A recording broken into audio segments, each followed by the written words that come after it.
아시다시피 지난 1차 본회의에서 해당 개정안에 대한 동료 의원님의 다양한 지적이 있었습니다만 그것에 덧붙여 해당 개정안의 부당함을 피력하고자 나왔습니다.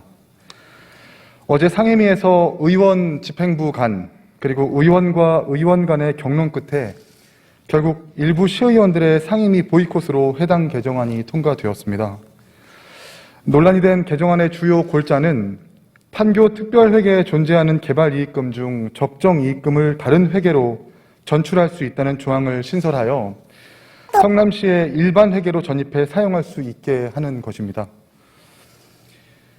그러나 여러분, 10년 전 이재명 전임 시장이 선언했던 모라토리엄 사건을 기억하실 겁니다. 당시 이 시장이 왜 모라토리엄을 선언했습니까? 수천억 원의 세금을 당장 변제하지 못하게 되었다는 이유도 있었지만 독립재산을 원칙으로 하는 판교 특별회계 예산을 일반 회계로 부당하게 전입했다는 주된 이유가 있었습니다. 물론 조금만 기사를 찾아보면 당시의 모라토리엄이 사실이 아니었고 이 전임 시장이 주장하는 재정 파탄 또한 비약이었다는 것을 알 수 있지만 저는 그럼에도 불구하고 이 시장이 지키고자 했던 원칙을 존중합니다. 바로 판교 특별회계의 운영 원칙인 판교 선순환 재투자 원칙.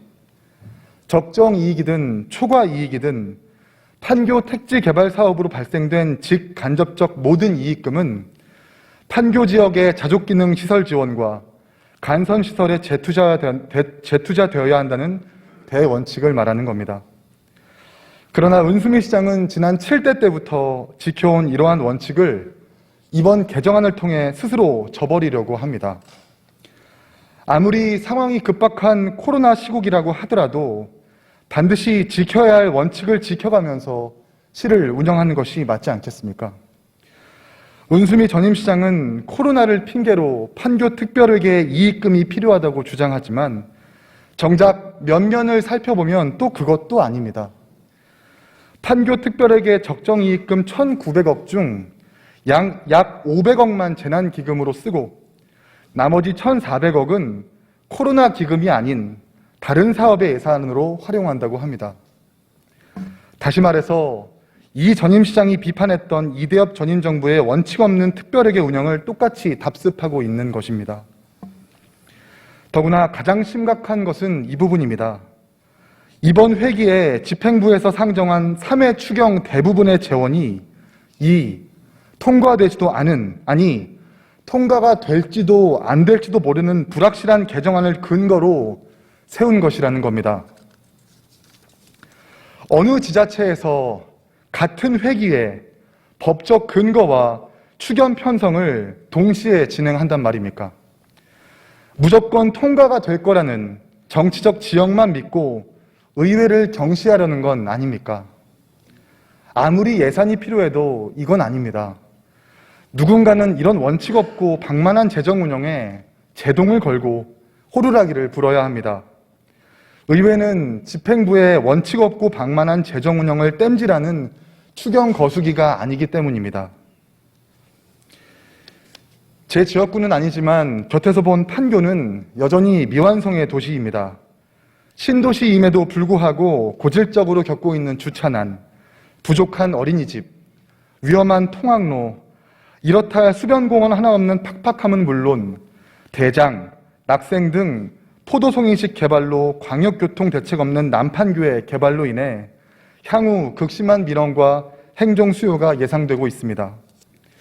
상황이 이러할진데 오롯이 재난기금으로만 사용하는 것도 아니고 또 판교의 기반시설의 투자로 온전히 이어지는 것도 아니고 다른 예산으로 쓰기 위해 특별회계 설치의 근거 자체를 바꾼다는 것은 시 정부의 행정이 과거로 회귀하는 것과 다름 아니며 무조건 통과될 것을 가정하여 추경을 편성하는 행위는 지탄받아 마땅한 행정입니다.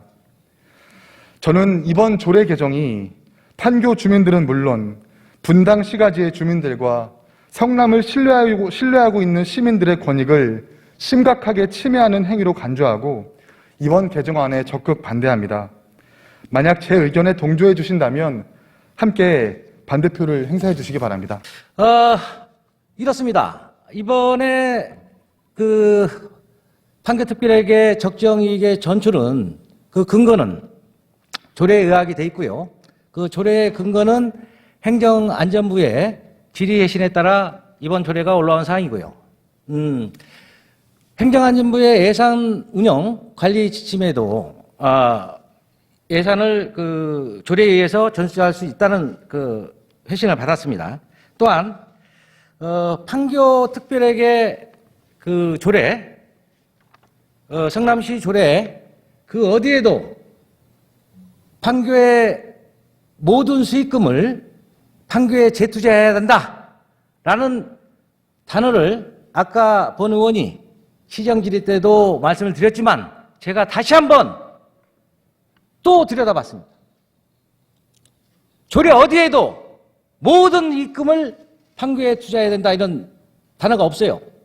다만 제5조의 예산 운영에 따른 수익금 및 출입금 등의 관리는 판교개발 공동사업 시행자, 여기는 경기도도 좀 포함되어 있습니다. 경기도, 성남시, 한국토지주택공사, LH가 되겠죠. 가 협의 운영하며 별도의 협약에 따른다.